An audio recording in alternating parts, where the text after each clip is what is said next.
Is your ultimate goal as a follower of Jesus to lead others to Him, but you aren't sure how to do that? Then I'm so glad you're joining us today. I'm your host, Allison Henry, and welcome to the Follow Me podcast. We hope to share what God is doing through missionaries and ministries throughout the world and give discipleship and evangelism tips so you can follow Christ and His command to spread the gospel. All right. Well, welcome everybody. Today we are really excited. We have Jake Newton. On our last two episodes, we actually had his wife, Gabrielle. And so now we get to follow right up with that and have a conversation with Jake today about who he is and how he came into the Lord. And then our next episode, of course, we'll get to hear from him a story about how the Lord really impacted him or challenged him, and we'll get to hear some encouragement on how to do evangelism and discipleship. So welcome, Jake. I really just want to give you the time to introduce yourself, tell us about yourself, and maybe a little bit about how you came to know the Lord. Perfect. Hey, Allison, thanks for having me on. I'm Jake, 29, and my wife and I, Gabrielle, we're on staff with Cru. So we live in Athens, Ohio, and we're on staff. We've been on staff since, I've been on staff since 2017, and Gabrielle and I have been on staff together as a couple since 2019. And we just had our baby boy a year ago tomorrow. So tomorrow's his birthday. Yeah. Happy birthday, buddy. But honestly, for me, I came to know the Lord at a pretty young age. It was at like one of those Christian winter jam, like Christian rock concert. And I want to say I was probably around 7 years old, and wasn't long after that I was baptized. But then I just remember, like, as life continued to go on, it just seemed like it was a whole lot easier to prioritize other things, like not going to church as much. And for me, that was mainly because I got really into playing baseball.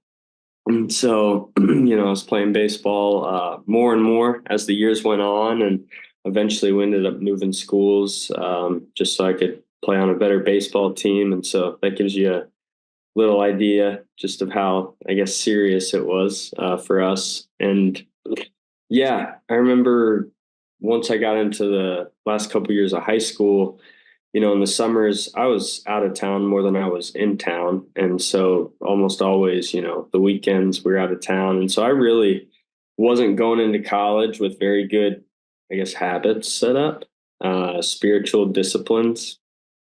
And so, when I showed up to college, I went to Marietta College. I just, hindsight, I had no idea what it meant to walk with the Lord outside of just calling myself a Christian, being able to articulate the gospel, and, going to church on Sundays.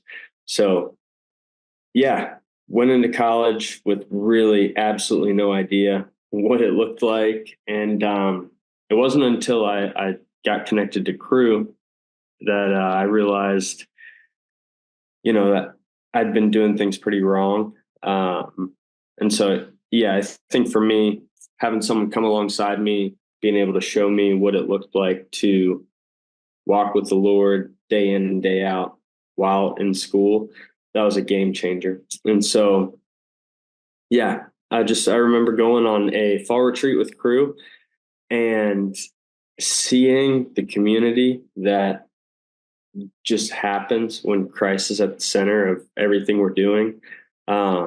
It blew me away. And for me, I just remember coming back to campus after that weekend at a fall retreat with Cru thinking, I really need to start to take my faith more serious. And so, started a Bible study with guys on my baseball team. Got to see some pretty incredible life change from that. And I think when you start to see fruit in your life, you start to see fruit in other people's lives. Honestly, there came a point coming into my senior year of college where I just knew I wanted to go into full-time ministry after I graduated. So yeah, uh, long story short or short story long, I don't know, but yeah, that's kind of a little bit about, I guess, my journey and what led me to join staff. Yeah.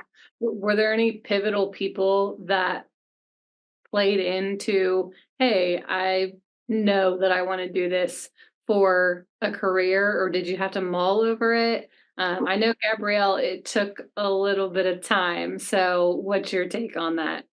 Yeah. Yeah. For me, it would, I just remember coming into my senior year and it feeling like a no brainer because I really loved it and I agreed with everything we were doing. But as far as people, I mean, I'd say people played the biggest role in me coming into my senior year feeling that way. I can just think of quite a few people who are on staff with Cru that I was connected to. And I just remember them inviting me over to their homes, sharing meals with me, and just me having the opportunity to see how they live life, outside of the college campus or outside of a Bible study.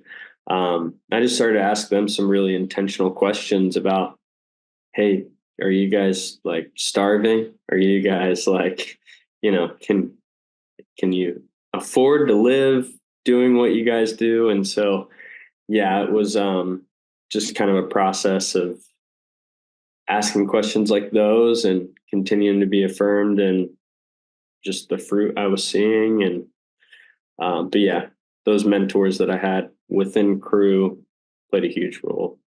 Yeah.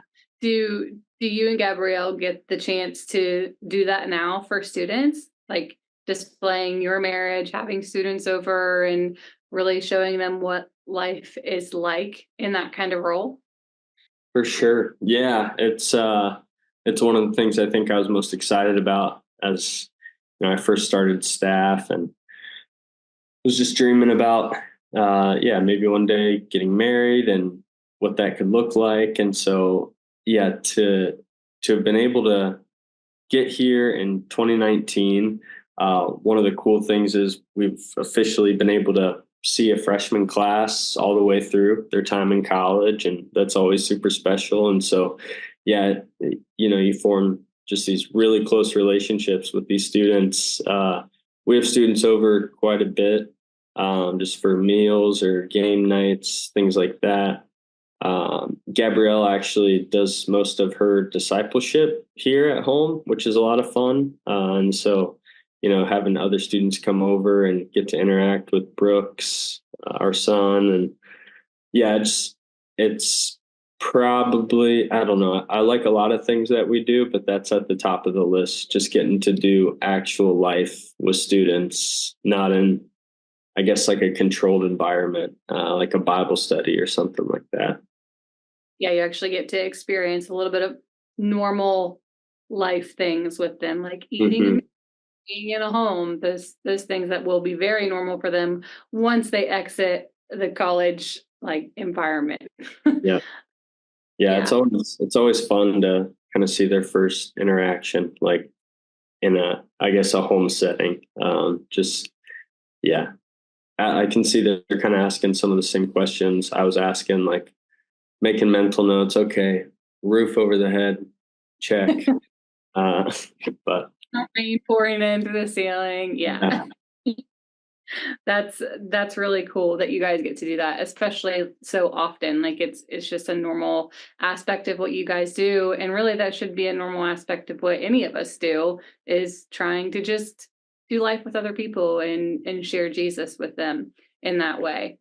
Um, so what was the hardest thing transitioning from college to where you're starting with Cru staff? yeah. So kind of that in between period. Yeah, honestly, the hardest thing was I felt so confident up until like the day of graduation. And then obviously, all all my friends' parents are coming in from graduation because they're graduating too. And, just like talking to people and sharing like what it is I'm going to be doing next. And then, also having other people talk about what they're going to be doing next. Yeah, mine didn't take the cake for, I guess, appealing options after college as far as, other people were concerned. Yeah, so that was hard. Just the kind of this question of, oh, shoot, did I make the wrong decision? Like, I'm literally the only graduating senior who's going in to do this from our school. And so everyone else has these real jobs. And, so that was tough. But yeah, thankfully, yeah, just it didn't last super long. And once I was, on campus next fall, I think, yeah, I'd never been more confident that, okay, this is where God wants me to be. That's a great answer. I can resonate with that as somebody who didn't start in ministry and had a transition later. Like, Yeah. I feel like had the benefit of just diving right in. You didn't have to mull over. You still had to debate, oh, well, this doesn't seem as exciting as what other people are doing. Mhm. But like, it's so fortunate that you already knew, like, right then. So you didn't miss out on anything, I promise. Yeah.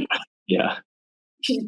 So now that you're on staff and you have several years under your belt, what has been the hardest thing, do you think, or what's the biggest obstacle for, I guess, guy students in particular, maybe just reaching their hearts for the Lord? Yeah. Yeah. It's a good question. Um, I think like guys' biggest need, I mean, it kind of always, uh, I won't say biggest, a really big need like guys have is um, community. I mean, we all do, but I think um, it can just be pretty easy for guys to distance themselves from that.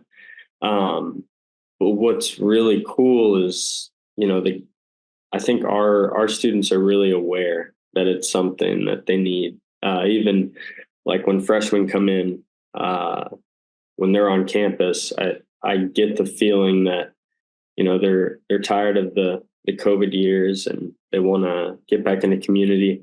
And so I feel like one of the biggest needs is community, but what's really cool is seeing guys step into community and seeing it almost provide in ways that they never dreamt that it would provide. And just to see, I guess, students, they start changing their language. It's from like, oh, those crew people to, them to us kind of thing. And I think it's just really special to see. And obviously, we don't want students to just feel like they're at home. I mean, I would say the biggest need is the gospel, for our students. And so, yeah, but getting to see, our community as a way to bring students in and have an opportunity to share the gospel with them, I think has been pretty cool these past couple of years.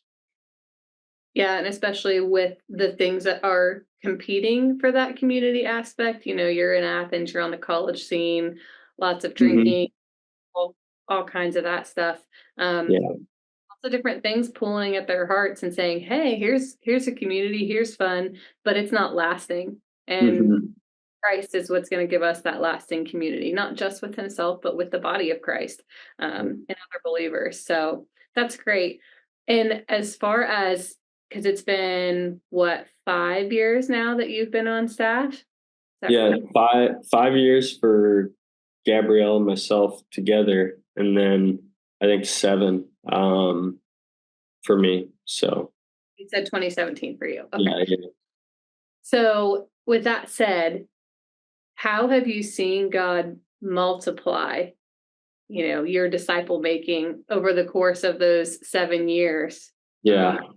Evidence are you seeing that God's working on your campus? Yep. Yeah. it's tough because, growth is difficult to measure, and like spiritual growth too is, we just never know what's going on beneath the surface. But even with that, I think what's been really cool is, truly to come.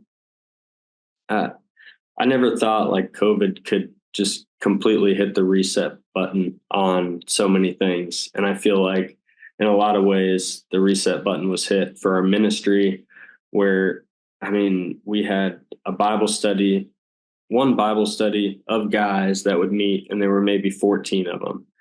And so, but now to have over 300 students coming out to Bible studies weekly, there's definitely been growth on that front, and that's been really cool. But then I mentioned, getting to see students all the way through from freshman to senior year.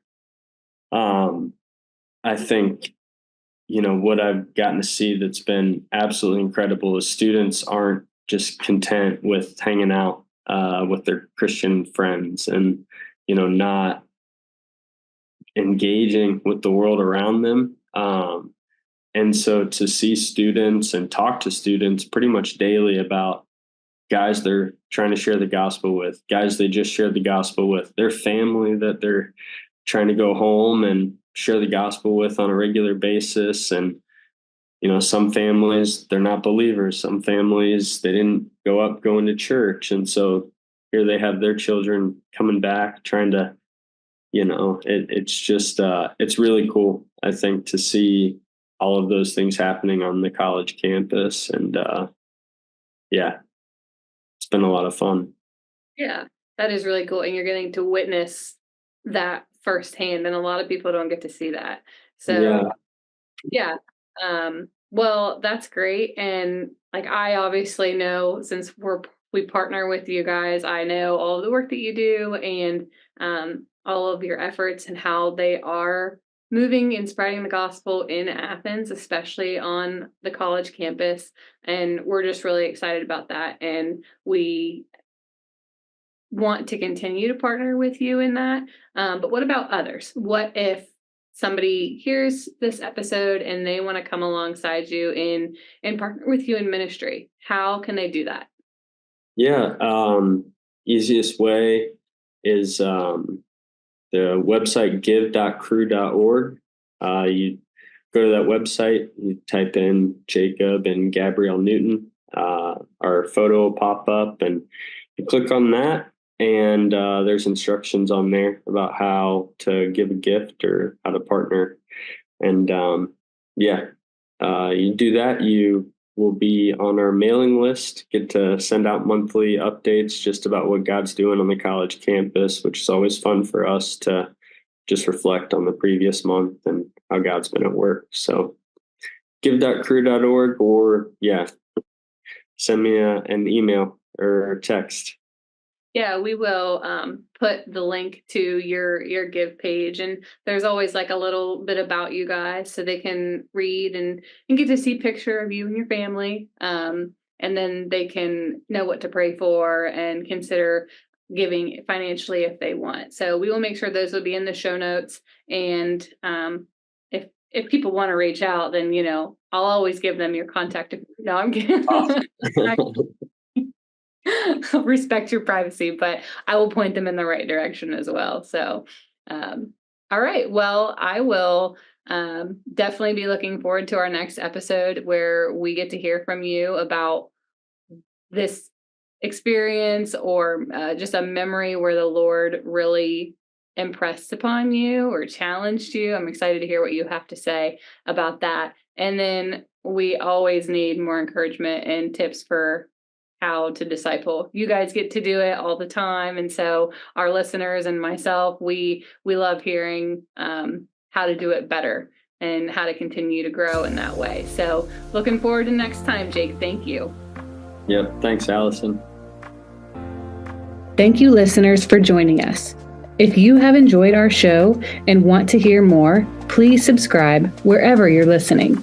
We long for people of all nations to be reached with the gospel, because John 3:17 says, God did not send his Son into the world to condemn the world, but in order that the world might be saved through him, and we are called to help in that process.